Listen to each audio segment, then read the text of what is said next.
Ahora le consulto su reacción, por favor, por esta renuncia a la candidatura de Arce. Sí, yo creo que este tema va a cambiar un poco varios aspectos, Jimena. Primero, eh, haciendo caso a la recomendación de un amigo que me decía hay que ser prudente, no prudente, quizás algo que me caracteriza a mí es que digo las cosas como son, y a veces eso puede generar cierta reacción. Eh, yo creo que es tarde, ¿no? La renuncia que hace Lucho Arce, porque en realidad, ¿quién ha destruido pues al instrumento político? Es pues Lucho Arce. El 8 de noviembre, cuando jura como presidente Lucho Arce, el 9 de noviembre Fernández viene y lo deja en Villazón a Evo. Lucho Arce no va. El 11 de noviembre se organiza el gran acto en Chimoré, en el aeropuerto, para recibirlo a Evo. Lucho no va. Hay una campaña de estigmatización del evismo a la cabeza de Lucho Arce.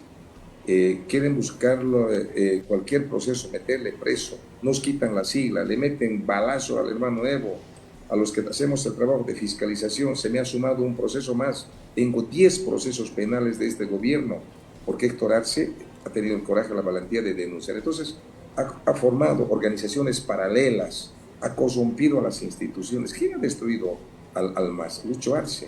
Hoy que no tiene ninguna opción, da un paso al costado. Obviamente no le quedaba otro camino, pues porque hoy Lucho Arce quiere mostrarse como el salvador, supuestamente, de la unidad, como un acto heroico, patriótico, un acto de grandeza, de desprendimiento. No, yo creo que personalmente yo no le creo, no, porque he visto de cerca lo que ha hecho con nosotros, con el levismo, dirigentes presos solamente por protestar, acusados por el delito de terrorismo. Pues yo creo que no es sincero Lucho Arce. Lo que él debería decir, en vez de decir por la unidad para evitar que la derecha vuelva a saquear, no es eso. Lucho Arce quedó pulverizado políticamente.